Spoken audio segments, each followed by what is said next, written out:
Now, once you properly condition this e-collar over many, many sessions, we can get to a point where the digital leash carries the same power and weight as the leash. And ultimately, all of these tools combined, all of these exercises combined, build you up to have an empowered voice.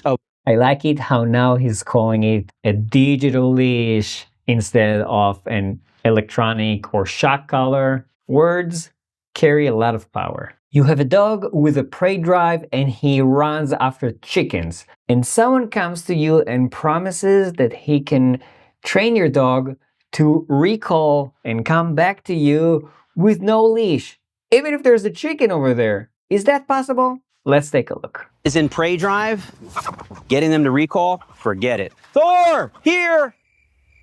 This is the type of scenario where if that chicken ran out into the street, he'd be chasing after that chicken. You know, Feels like we need to do a why did the chicken cross the road to get away from the dog? not getting your dog back like this unless you have a proper recall. When we're all said and done, he will recall off of a chicken, a cat, squirrel, it doesn't matter. He's going to recall. Big promises. Let's see if we can actually keep them. All right, one of the first steps to start charging up your dog's recall is first things first, you got to get them away from you. How do we do that? Piece of food, touch the nose, say free. They're going to go eat that food. After they eat that food, go Thor, here. On the way back, we mark with a clicker or a voice saying yes. We walk backwards, they drive into us, and we give them 4, 5, or 6 pieces.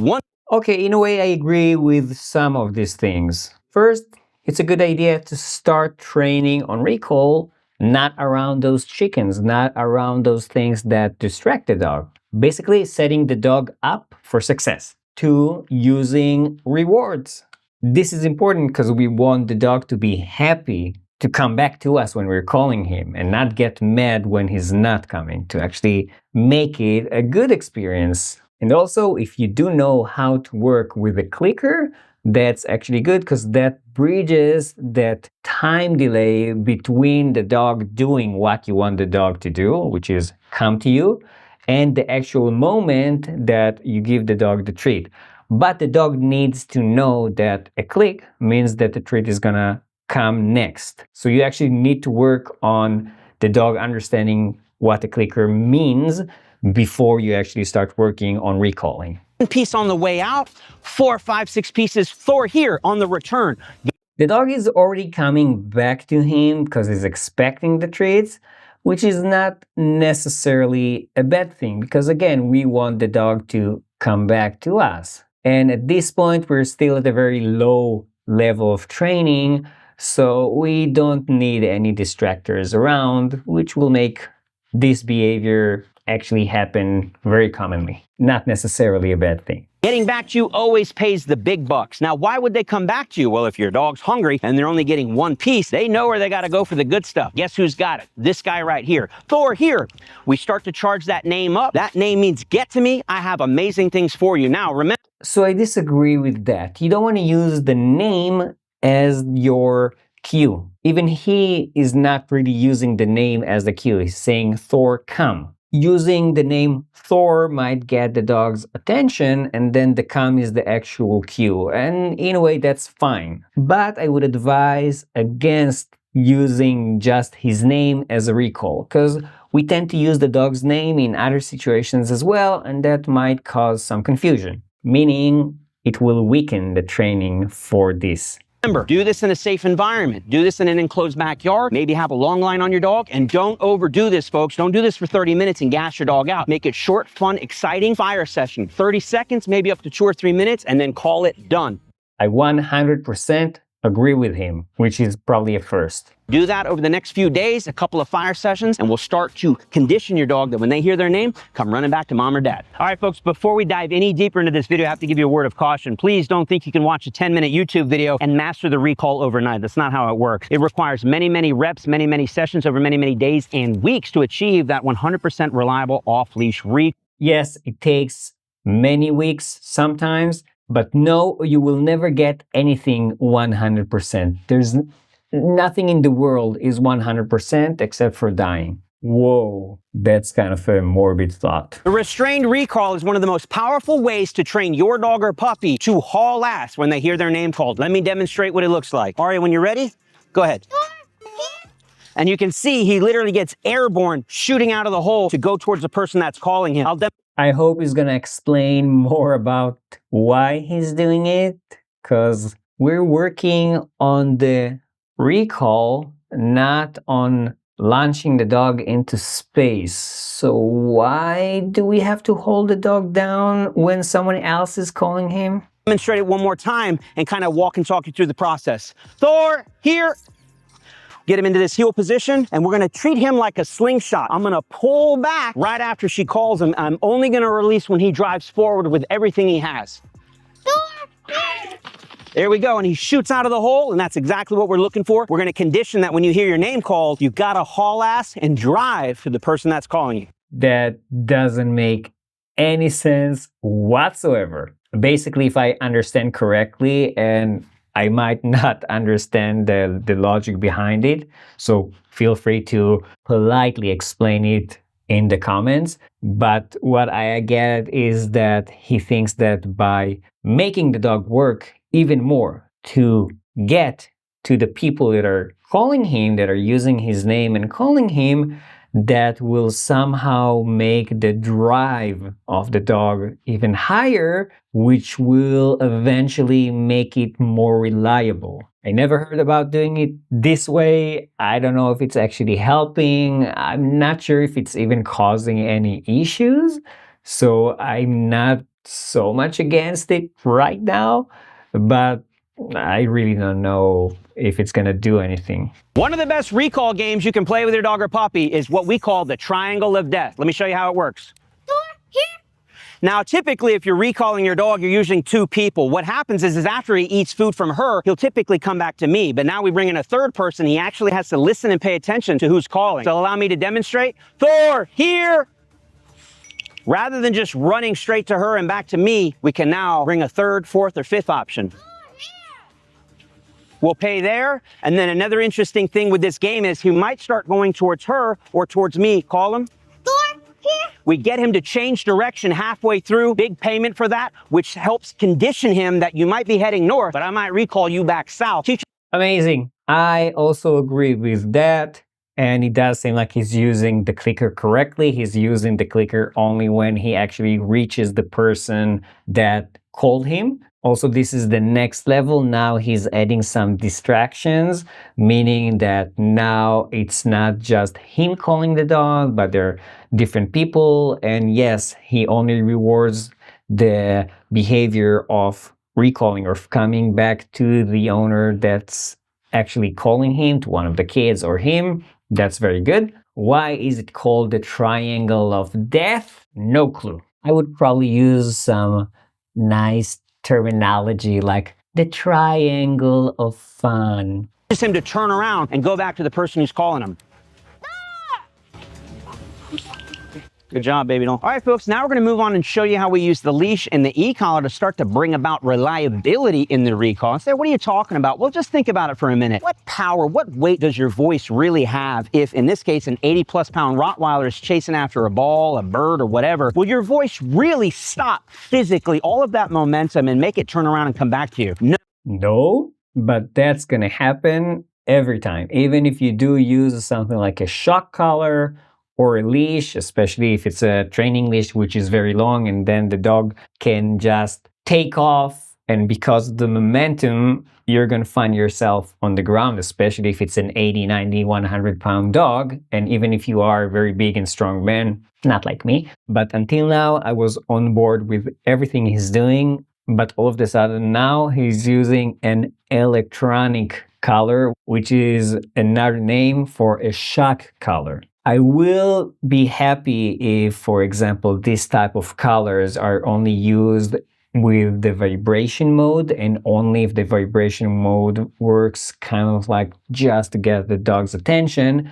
And we can do it in a very rewarding way, so the dog have an actual good association between the vibration and coming back to get a treat. That's okay. Also, it's very common, at least at the beginning, to use a training lead, a very long leash that will allow us to prompt the dog into us, make the dog come to us, even if the dog has some higher distraction, at least at the beginning, to again, just to get the dog to us and to give him a treat. Many times, this is actually the first step, using that long leash and only then going into giving the treats without the leash. Even with the leash, by the way, you give the treats, but at the beginning, the dog might not know that when you say come, he's actually supposed to come. So with the leash, you can basically direct him, not force him, direct him to face you, and then he sees that you have the treat and he might come to you. And I keep saying treats, but every dog has different motivations, so use whatever your dog likes. If your dog likes a tennis ball, use that. If your dog likes petting, use that. No, not right off the bat, it won't, even if you do all the work that leads up to this point. But let me ask you this instead. What if we took a leash, we hooked it up to a collar, in this case just a flat collar, and should the dog be out chasing something, would you be able to use the leash to reel him in with 100% reliability? Yeah, I hope so. That's what the leash was invented for. So if the leash has the ability to have 100% reliable ability to reel your dog in or physically make them recall, then the e-collar is just a digital version of the same thing, if and only if it's properly conditioned. So before we continue, I actually have to say that he said that he connects the leash to a flat collar. I can say just by looking at it, but I think, you know what, let me try and make it bigger. Yeah, look at the chain here. That's not a flat collar. That's either a choke collar or a martingale. That means that when you pull on it or when the dog is pulling, it becomes tighter, and maybe it's not a prong collar, but it also creates discomfort and even pain, and in some situations might be dangerous. Let's go ahead and talk about using this leash, how you might do it. We're going to throw the food out while he's out there eating. We're just going to give a little tap as soon as he's finished eating, which means come back to me and get paid. So we're just introducing that the leash pop, you're not in trouble. It's just a little pop on the leash that says, come on back to me. Now, if it wasn't connected to the martingale, I would actually be very happy with it, because he's not hurting the dog, he's just trying to get his attention, and then when the dog comes back, he's rewarding him. Once that's looking clean, then you just pair that with your voice. What does that look like? Freak, Thor, here, pop. Yes, so now my voice is starting to take on the power of the leash. This is going to be a true recall. I'm going to throw the food a little further, and I'm going to shorten the leash by a little bit. I'm going to recall him with my voice. Should he choose not to listen to me, he has no choice but to listen to me, because the leash is going to back up my voice. Freak, Thor here. You see how it worked? He heard what I said, didn't quite have a lot of time to process it, but he was still going for the food. So here is where he lost me. Now he's back into just forcing the dog into doing things and thinking that if you force the dog enough, then he's just gonna listen to all of your commands. It's the mentality of the carrot and the stick. A mentality that sadly is not actually based on any science, and according to the scientific data might actually make things pretty bad because it confuses the dog. And let me explain this point for a second. Earlier, every time he used the dog's name and called him, the dog associated it with a treat. Great, right? Now, he's also associating it with something that might hurt him or scare him, because now he's hugging. It's not this little tiny pop like he was doing at the beginning. It's not just getting the dog's attention. Now it's actually forcefully making the dog turn back. And if the dog sees that as an unpleasant stimulus, then now every time that the owner does it, says the dog's name, and the dog also feels discomfort or pain, now this is the association. So the dog gets confused. Wait, when they're calling me, is it a good thing this time, or are they gonna hurt me this time? Or maybe they don't know that it's us that's hurting them, but they know that calling them is associated with this discomfort or with this pain. Leash backed up my voice, and now he's learning, when Garret calls me, if I don't recall, I won't be able to get the food anyways. I won't be able to get the duck, bird, cat, squirrel anyways, because his voice is backed up by the power of the leash. This is a level of anthropomorphizing. I don't think that the dog has the capability of thinking at that level. Cool trick. Now, once that's mastered, you can then use the leash and everything we've built up to this point and basically layer in the e-collar. Now, this is a very advanced concept, too advanced for us to teach in this short video. If you want to find out more of how we do that to the highest degree possible to have your dog have the utmost reliability in an off-leash recall, I highly, highly recommend you check out our Yes, I'm gonna skip the product plugging, but there's so many different videos out there on YouTube showing you how to correctly use an e-collar. Sadly, there's no way to correctly use an e-collar, an electronic collar, a shock collar. It doesn't work. Even those invisible fences, they don't work. They create a negative association. They can be dangerous. Don't use them. Go ahead and show you a little glimpse behind the scenes. While he's out there eating the food, beep, come on back. You can even see his head kick just a little bit. You can tell when we're using it. I'm giving a verbal beep. Let me not do that. Yes, now we're... So I can't actually say what's going on here because he didn't show that in the video. He didn't explain anything about that video because he wants you to go and buy the product. He wants you to go and buy the course.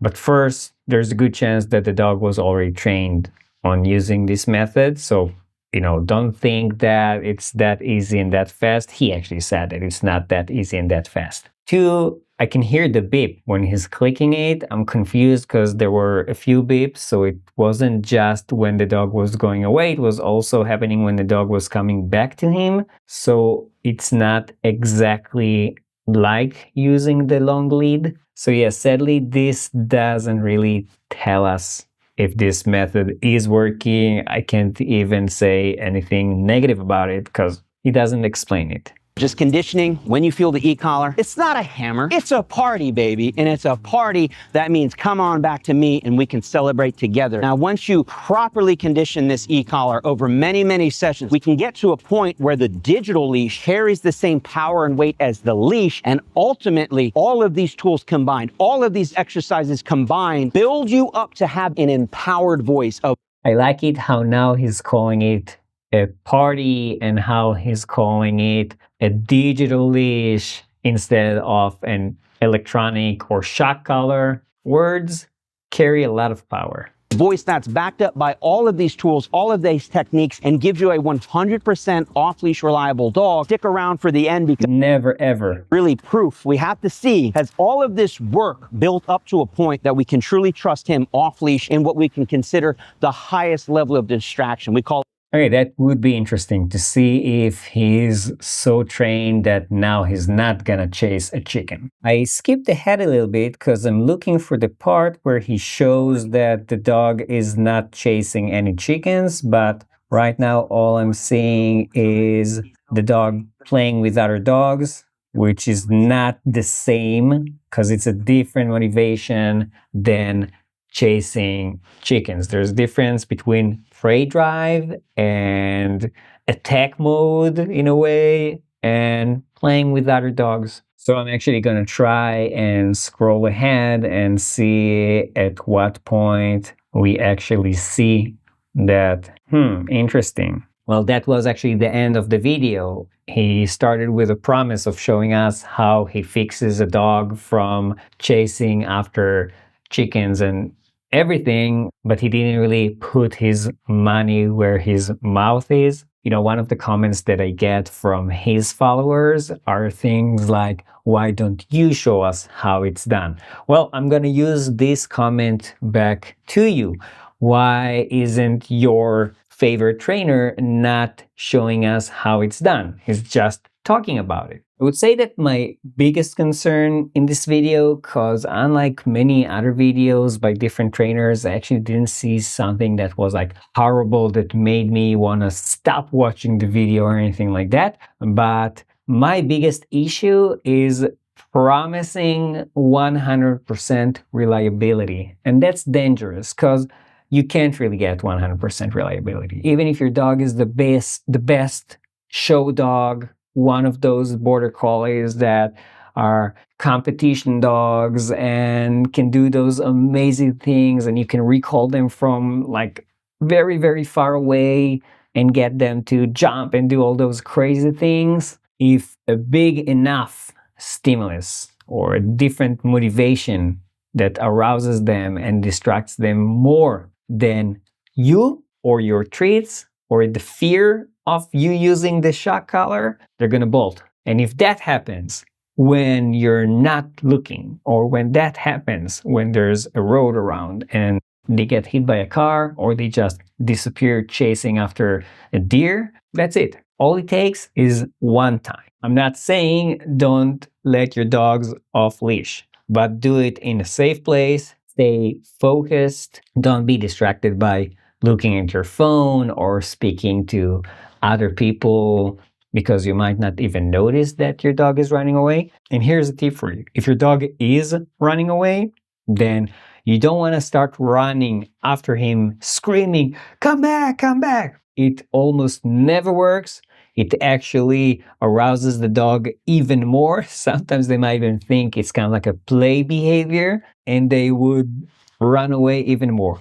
Yes, you might need to run after your dog, but try not to yell in fear or in anxiety, even though it is a very stressful situation. Try to calm down and try to stay calm as much as possible. If you watched until this point, I really appreciate it. I would also appreciate if you can like and subscribe to the video and to the channel, because it will make YouTube more likely to present it to other people like you. And of course, if you like this video, you can also watch another video that I made on this trainer and let me know what you think.